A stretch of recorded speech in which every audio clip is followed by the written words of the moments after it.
Нийслэлийн иргэдийн төлөөлөгчдийн хурлын ээлжид хурлаар бүгд найрамдах Хятад ард улсаа сайжруулсан түлш авах 50 орчим сая Америк долларын төсвийг дэмжиж байна. Үүнтэй холбоотойгоор өнөөдөр 5 толгой түлш компанийн сайжруулсан түлшийг 100-нд төлөх туршилтыг олон нийтэд харууллаа. Нийслэлийн удирдлагууд 5 толгой түлш компанийн аж үйлдвэрийн зориулалтаар ган хайлуулахад ашигладаг коксыг гэр хорооллын зарим айлд туршилсан байна. Ингээд агаарын бохирдлыг 50% бууруулна гэж тэд үзжээ. Кокс нь мод нүүрс түлээшийг өөрөө дүрлзэж асахгүй тусгай 100-нд зориулалтын үлээгчээр хүчил төрөгч өдөөж шатдаг байна.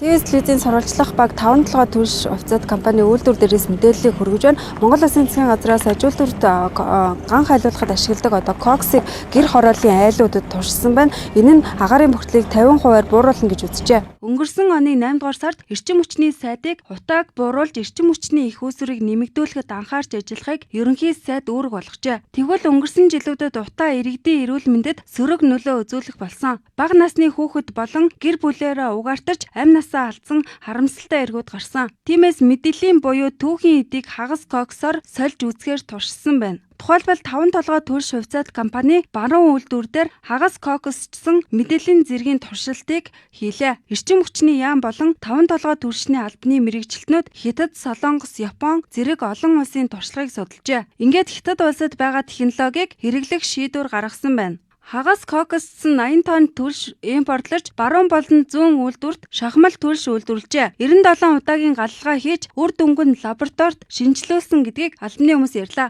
Турк улсад ашигладаг ийм хагас коксын түлшин зориулагдсан бас ийм цахилгаан засагуур байж байгаа. Мод хэрэглэхгүй гэсэн үг үү? Мод хэрэглэхгүй одоо та бүхэн харж байгаа бол ингээд цахилгаан залгацсан. За өөрөө улаасаад тодорхой хэмжээний температур төрөнгүүд хагас кокс асаадаг ийм асаагч болдог. Хагас кокстой хамт одоо асаагч тусгай зориулалтын асаагч бол бас хамт явж байгаа. Тэгэхээр жил болго өртгөн өсөд байгаа юм шүү. Яг янз бүр байдаг юм билээ л дээ. Тухайн одоо нөгөө биржийн үнээс шалтгаалаад энэ чинь хагас коксын үн. Дээрх туршилтыг явуулж үзэхэд агаарын дэгдэмхий чанар ойролцоогоор 40%-аар буурсан гэж үзжээ. Хүхрийн хэмжээ 0.97 байсан бол 0.41% болсон байна. Энэ нь лабораторийн дундаж үр дүн гэдгийг мэрэгчлэтнүүд хэллээ. Нийслэлээс бонд гаргаж 177.5 тэрбум төгрөгийн шийдвэрийг гаргасан тохиолдолд 115 мянган тонн хагас коксчсан бүтээгдэхүүнийг ойрын хугацаанд буюу 11-р сарын 15-нд тендер зарлахаар болжээ. Ингээд Улаанбаатар хотод оруулж ирж үйлдвэрлээд эх 12-р сарын 15-наас 2024 оны 1-р сарын 31-ний хооронд төлж үзэх санал оруулсан байна. 177 тэрбум төгрөгийн 30 орчим тэрбум нь асаагч, бусд нь хагас кокс байх юм. Муу чанарын гэдэг юм уу доод ангиллын хөрөнгө нүүрсийг, багнуурын нүүрсийг, шивээ овгийн нүүрсийг тийм ээ энэ нүүрсийг 550 градусныг салаагаад нөгөө хортой өдс гэдэг юм утаа дэгдэхий өдсийг утааных нь хэмжээг 2 дахин 4 дахин бууруулчихсан ийм төсөөлж. Тэгэхээр бид цаашдаа бол Монгол улс ер нь сая ярьлаа. Дараагийн хамгийн одоогийн шатандаа бол бид нар хагас коксын түлшийг хэрэглэнэ. За мидлэнгээр хийсэн түлшүүд өөрийнхөө хугацаа 5 жилийн хугацаа 6 жилдээ ингээд хийдэ явж байгаа үүргээ биелүүлсэн.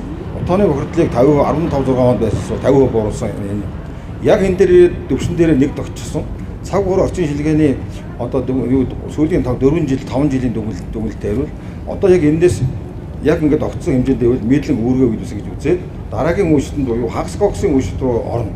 Өөрөөр хэлбэл мэдээллийн буюу түүхийн эдийг хагас коксоор сольж шийдвэрлэхээр болжээ. Энэ жил үйлдвэр байхгүй учраас бүгд найрамдах Хятад ард улсын зах зээлээс хагас кокс импортлж оруулж ирвэл 1 тонн шахмал түлшний үн 1.5 сая төгрөг болно гэсэн тооцоо гарчээ. Манай улсад хагас коксыг үйлдвэрлэвэл түлшний өртөг 700 орчим мянган төгрөг болох юм. Үүнийг төгс шийдвэр гэж хэлэхгүй гэдгийг судлаачид хэллээ. Лабораторийн үр дүн одоо байгаагаас 50 орчим хувиар бага байгаа тул нийтээрээ түлхэт хэр хэмжээний үр дүн гарахыг туршихаар болжээ.